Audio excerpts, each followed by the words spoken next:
And welcome back to Jeff Koinange live at the Villa Rosa Kempinski Water Night. Thursday is all about inspiration. Tonight, let's face it, not many people go out of their way to help the downtrodden, the poorest of the poor.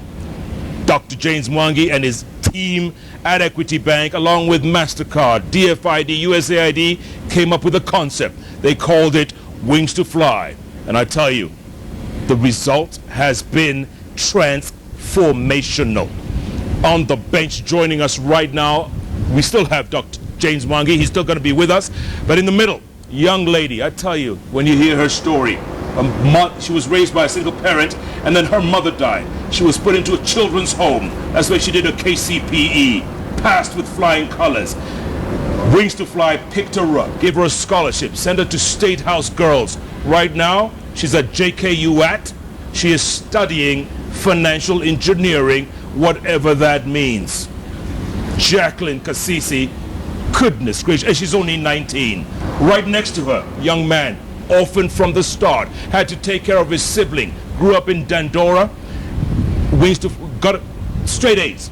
Wings to Fly gave him a scholarship. He went to Ofafa Jericho, captain of the rugby team, prefect in the dining room, music captain, a whole bunch of things I can't even pronounce. Ended up with straight A's. He's at KU, Kenyatta University, studying microbiology. Goodness gracious me, somebody say, oh my! Welcome to the bench, folks. You're both 19 years old. Yeah. Dotari, is this the result? Is this a microcosm? Is this a typical example of what you guys do? This is a true representation of the 12,377 kids. Unbelievable. Yeah. Jacqueline, did you ever think you'd end up here? And I don't mean here on the bench at Kempinski, but where you are now. Well, actually, no, I don't think I would end up here. It's amazing and, well, it's flattering. Do you tell people your story? Do you tell them you grew up in a children's home? Do you tell them if it wasn't, if you weren't a smart kid and you got that A, where would you be today? I actually like telling people my story because I think my story is my own. No one else can own it. I like telling people I'm proud of my background. I'm proud of where I come from. And I like people to see me for who I am and from where I come from and to compare it with what I am today. And I think it's a great transformation for me. Yeah. Yeah. What about you, man? Yeah. Growing up in Dandora. Yeah, actually. In D, they call it D, right? Yeah, they call it D. Yeah. Yeah, for me, I never like to tell people about my story because sometimes I don't want to think about my story. Why? Is it that sad? Not Is it that depressing? Sad, not depressing. It's only that I don't usually like to focus on my background, so that it means that it determines my future. I like to focus on what I'm dealing on currently and what will become of me in the future, but not my background. Yeah, but when you were taking care of that sibling of yours, when your parents, they died when you were a young man, did you think life had ended? Yeah, at some point I had lost hope, but Equity gave me an opportunity and I decided not to waste that opportunity. I did my best in everything. I didn't waste any time, I didn't waste any resources that I had, and I had to work hard in school to make sure that my family will become the family I always admired. But when you saw your friends drinking, smoking, misbehaving, hanging out in the streets, skipping school, what did you tell them? What did you think? What I thought is, you see, many people come from different backgrounds. There are those who come from destitute backgrounds, and there are those who, when they finish school, they are sure that they'll end up somewhere good. So I realized myself, like, I'm not supposed to do those things. I was given this scholarship to come and study, to do my best and to define my purpose in life. Yeah. So I didn't see the need of engaging in those activities, in drug abuse and the sort of things. Yeah.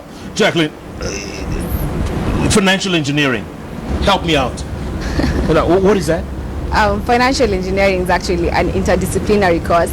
I liked it because it's all-rounded. Like, I come out of that place all-rounded person. I know programming. A financial engineer does a lot of programming, does a lot of financial analysis, does a lot of risk evaluation, and in the end of it all, you're like this all-rounded person who can be a financial analyst at any financial institution. Yeah. If your mother was alive today, because you were raised by a single parent, your mother, right? Yeah. What would she say? What would she think? Well, I think she'd actually be proud of me, and I always try my best to be that girl that she always wanted to see. Yeah. Daktari, when you look at these kids and you think there are tens of thousands, possibly millions more out there, what goes through your mind? This is my greatest inspiration, and what really goes through my life is that I'm living a purposeful life. I'm having impact and in a significant way in society. And when you think that there could be others like them in the same slums they grew up in without opportunity, what can we do? How can we help? As a society, we can combine hands and do what we can do for those who have done their part and only needs a helping hand. If you look at Jackie here and Amolo there, all that we did was to give them a chance, an opportunity, and that's it. And now they are transformed. They are kids, as you can hear, will be kids of biomedical graduates. Imagine. And financial engineering graduates. Unbelievable. We have changed the destiny of a whole lineage. It's not about Jackie It's now. a game changer. It's a game changer. When you guys were at Kasarani, remember that big event? Yeah. What was that like? Yeah, you see, at some point it was kind of insane. You see, you're from one, you are confused about everything. You only, the first time you get to meet Jeff Koinange, to be inspired, you are confused, you don't know what is the purpose of that talk. But you see, when we continued there, as the years moved on, we came to realize that we are being mentored to become the leaders of Vision 2030 as James Mwangi, because he's the chairman of Vision 2030, and because he decided to invest in education, so you get to understand what is the purpose of mentoring. Yeah. Jacqueline, so when Wings to Fly called you for the first time, because there's some kid watching the show right now, and they're probably wondering, I'm an A student, I'm doing pretty well, I'm poor, I can't afford, I'm not going to go to Form 1. So what process did you go through? I think the process is very holistic, to choose the best, like to choose the merits, to choose on merits and also on need based. So I think the process is you get good marks. That's the first thing. After you get good marks, you apply, then you're invited for an interview. After an interview, maybe there's a home visit. After a home visit, then you're given your results. Then from there, you'll be given a full scholarship plus at least some allowance and shopping. Yeah. It's a whole bunch Shopping. Yeah. It's an that's interesting important, part, very important. Yeah, and basically I think Wings to Fly program is just not a program that gives you education. It's a program that gives you hope and brings out the leader in you. Yeah, but I mean, you have to have the grades. You have to have the grades. Right? Yeah. That's their contribution. Correct. Daktari, Jacqueline talked about a home visit. When you visit some of these homes, and I know you've been to many of them, what kind of situation are we talking? I don't want to belittle anybody, but just put it in perspective. What kinds of homes and backgrounds we're talking about? I think as a society, we are really challenged. The inequality in our society is huge. And sometimes the living conditions of some segments of the population should not be an acceptable state in current society. So essentially, it's a life of deprivation. And the problem is deprivation, again, alongside plenty. Yeah. I have a question here from the guy who beat me in high school to become head boy. So I have to respect him and field his question. His name is Professor Kamau Wagashege. That's why he was head boy and I wasn't. Clearly. All right, Kamau asks a two-part question. The first part is to you two. A recent study by Aga Khan University talked to people like you. And the question basically was, if you were to be involved in corruption, 60% of the kids said they wouldn't mind as long as they don't get caught. Jacqueline, your thoughts?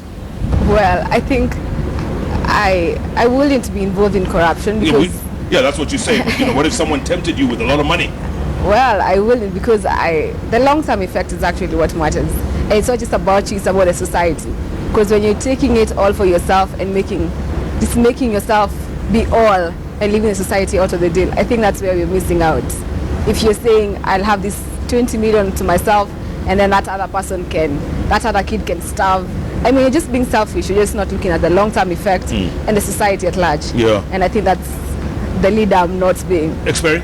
Yeah, with me, I don't think I will engage in any form Come of on, man. corruption. Come on, Yeah. you're from D, man. You could move from D to Runda. You see, what I believe is, when I join this program, yeah, what I'm being brought up to is not to be a corrupt leader. Vision 2030 is all about bringing up ethical leaders, leaders who will change this country. We all know that corruption is our main challenge as we talk now, because you find that even currently we could not be having these problems, students not attending secondary schools, like our friend Morrison Mwendo was telling us the other day.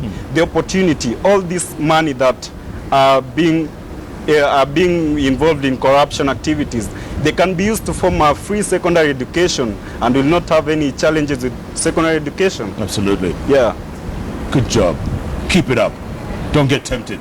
Yeah. Because you know, Dr. will tell you, there's no easy way out there, huh? Yeah. There's no easy way. No shortcuts to life. Dr. the question to you is, and you speak to the president a lot, let's face it, you speak to him, whether you're chairman of Vision 2030, whether you're the biggest bank in the whole region, you know, with 10 million plus customers. When you speak to him, what do you tell him about corruption? Lily Jeff, corruption is larger than people think in terms of impact. It destroys the soul of a human being, the first and foremost. It deprives you pride as a person. You live with the shame as a person. Then it destroys your family. Collectively, it destroys the community. And essentially, you can imagine the blood of Kenya now, every day you open the papers, is about corruption. We have really destroyed our reputation.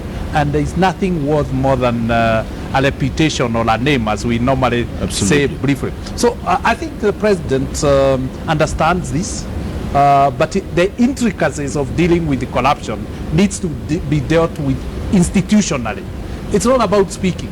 It's creating effective institutions that deals with this scourge in society.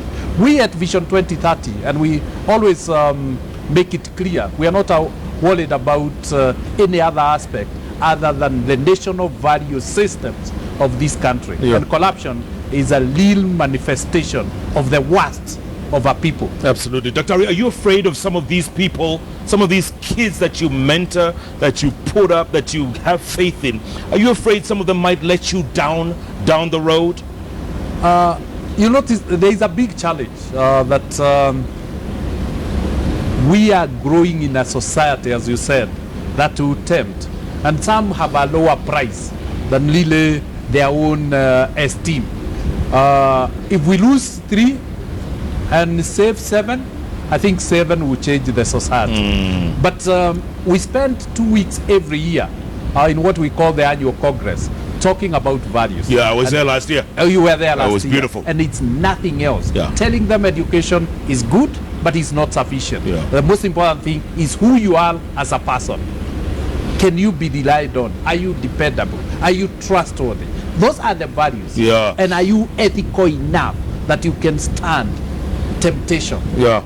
Jacqueline, when you were at the Congress, you and Experi, with 10,000 kids, and you'd speak to the kid from Wajir, the kid from Lamu, the kid from Bungoma, the kid from down south, when you speak to them, what do you tell them?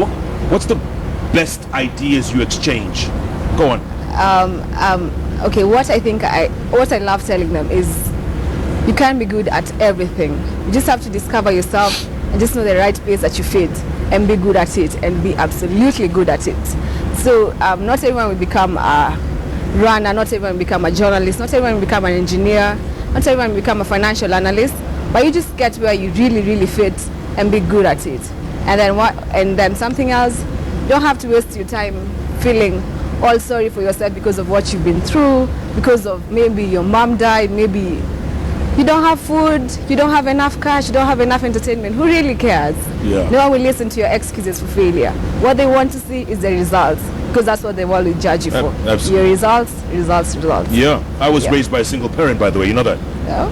At least to share that. Expert, you know that? Yeah. No, you don't. You know, and I turned out okay. I think. Yeah. I'm still working on it. What do you exchange with the kids from around the country? Yeah, what